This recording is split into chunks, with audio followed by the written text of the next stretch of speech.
लोक जनशक्ति पार्टी का 5 सदस्यों का एक डेलीगेशन आज चुनाव आयोग से हम लोगों ने मुलाकात की, जिसमें मैं, मेरे साथ लोक जनशक्ति पार्टी के राष्ट्रीय प्रधान महासचिव जनाब अब्दुल खालिक साहब, हमारे साथ लोक जनशक्ति पार्टी के राष्ट्रीय हमारे प्रवक्ता, हमारे लीगल एडवाइज़र आदरणीय A.K. वाजपेयी साहब, हमारे साथ बिहार प्रदेश के हमारे प्रदेश अध्यक्ष राजू तिवारी जी, और साथ ही में अल्पसंख्यक प्रकोष्ठ के हमारे राष्ट्रीय अध्यक्ष जनाब आसिम खान साहब। तो ये 5 सदस्यीय डेलीगेशन ने आज कमीशन के सामने अपनी बातों को हम लोगों ने रखा है।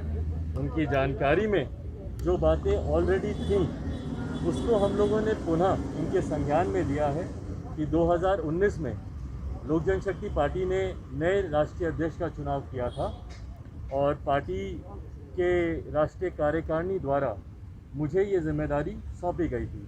तो 2019 में मुझे लोक जनशक्ति पार्टी का राष्ट्रीय अध्यक्ष चुना गया था और लोक जनशक्ति पार्टी के संविधान के अनुसार 5 साल के लिए लोक जनशक्ति पार्टी का राष्ट्रीय अध्यक्ष, हर 5 साल के बाद राष्ट्रीय अध्यक्ष का चुनाव होता है। मुझसे पूर्व लोक जनशक्ति पार्टी के संस्थापक आदरणीय रामविलास पासवान जी पार्टी के राष्ट्रीय अध्यक्ष थे और उनका कार्यकाल 2020 तक था, पर उन्होंने स्वास्थ्य कारणों से और जिस तरीके से केंद्र में वो एक बड़ी जिम्मेदारी निभा रहे थे उसका हवाला देते हुए उन्होंने मध्य में इस्तीफा दिया और उसके बाद एक नए राष्ट्रीय अध्यक्ष का चुनाव हुआ और ये जिम्मेदारी बाकायदा पार्टी के राष्ट्रीय कार्यकारिणी द्वारा मुझे दी गई। आज यही बातें हम लोग कमीशन के समक्ष उनके संज्ञान में हम लोग देने आए कि कुछ लोग हैं ऐसे जिन्हें पार्टी से निलंबित किया गया है, जिसमें पार्टी के 5 सांसद हैं, 2 हमारे प्रदेश अध्यक्ष हैं, एक हमारे राष्ट्रीय महासचिव हैं और एक हमारे प्रकोष्ठ के राष्ट्रीय प्रकोष्ठ के मजदूर प्रकोष्ठ के हमारे एक राष्ट्रीय अध्यक्ष हैं। तो ये संख्या लगभग 10 के आसपास की ये संख्या होती है। ये 10 लोग ऐसे हैं जिन्हें पार्टी से पहले ही निलंबित कर दिया जा चुका है। ये लोग एक अलग अपना गुट बनाकर कहीं ना कहीं पार्टी पर और पार्टी के नाम और पार्टी के सिंबल पर दावा करने का ये लोग प्रयास कर रहे हैं, जो दावा अभी तक इन लोगों ने, जो मेरी जानकारी है, संभवतः कोई पेश किया नहीं है। पर हाँ, क्योंकि वो अपने आप को लोक जनशक्ति पार्टी का अध्यक्ष पशुपति कुमार पारस जी कहते हैं, इसीलिए हम लोग के लिए ज़रूरी हुआ कि हम लोग कमीशन के सामने आए और तथ्यों को मजबूती से इनके संज्ञान में दें। इससे पूर्व जब मेरा चुनाव भी हुआ था वो जानकारी भी हम लोगों ने 9 नवंबर 2019 को हम लोगों ने चुनाव आयोग के समक्ष हम लोगों ने रखी थी और पुनः हम लोग उनसे बस यही आग्रह करने आए हैं कि कुछ लोग संभवतः आपके समक्ष आकर लोक जनशक्ति पार्टी के नाम पर, सिंबल पर दावा कर सकते हैं, पर पार्टी का जो संविधान कहता है और उस संवैधानिक प्रक्रिया के अनुसार जो राष्ट्रीय अध्यक्ष का चुनाव 2019 में हुआ था और मुझे जिम्मेदारी दी गई थी, इस जिम्मेदारी के तहत आज भी मैं लोक जनशक्ति पार्टी का अध्यक्ष हूं और पार्टी की पूरी जिम्मेदारी और पार्टी की पूरी कार्यकारिणी मजबूती से हम लोग एक साथ लोक जनशक्ति पार्टी के नाम के तले हमारे चुनाव चिन्ह के साथ हम लोग काम कर रहे हैं। और यदि कोई और इस पर दावा करता है तो कोई भी कार्रवाई करने से पूर्व मैंने आग्रह किया है चुनाव आयोग से कि एक बार पुनः हम लोग को अपना पक्ष रखने का हम लोग को मौका दिया जाए और उसमें जिस भी डॉक्यूमेंटेशन की ज़रूरत पड़ेगी, राष्ट्रीय कार्यकारिणी की बैठकों की ज़रूरत पड़ेगी या आज की तारीख में कितने लोग हमारे साथ हैं उनकी एफिडेविट या उनकी फिजिकल प्रेजेंस की जो भी ज़रूरत पड़ेगी, लोक जनशक्ति पार्टी पूरी तरीके से तैयार है।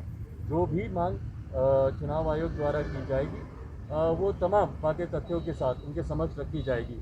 चिंता आज आने से पहले इसलिए इस बात की थी क्योंकि माननीय लोकसभा अध्यक्ष उन्होंने बिना हमारा पक्ष सुने उन्होंने जिस तरीके से फैसला दिया था, ये हमारी चिंता थी। तभी हम लोग चुनाव आयोग के समक्ष आए ताकि हम लोग का पक्ष ज़रूर सुना जाए कोई भी निर्णय, कोई भी फैसला लेने से पहले। क्योंकि माननीय अध्यक्ष लोकसभा, उनके पास 5 सांसद गए, जबकि हमारी पार्टी का संविधान स्पष्ट रूप से इस बात को कहता है कि leader of the house in parliament या असेंबली में कौन होगा, इस बात को तय करने की जिम्मेदारी केंद्रीय संसदीय बोर्ड की है।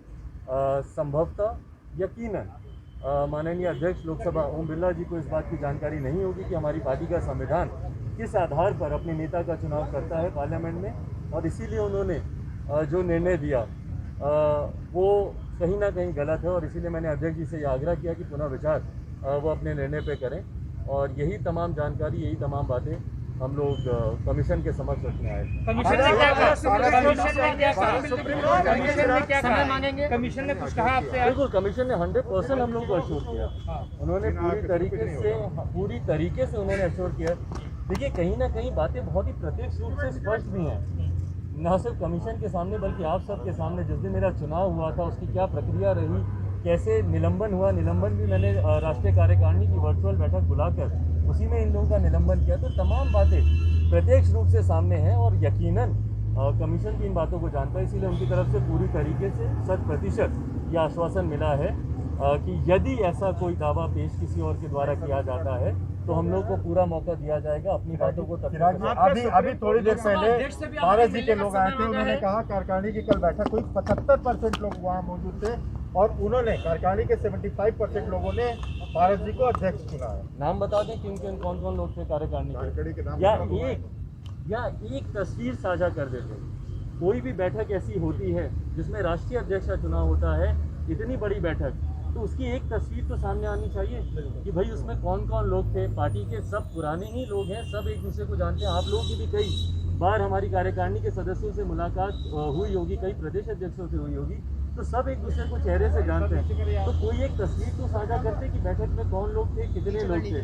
एक बंद कमरे में इस तरीके से बैठक को बुलाना और बाहर आकर सिर्फ दावा पेश कर देना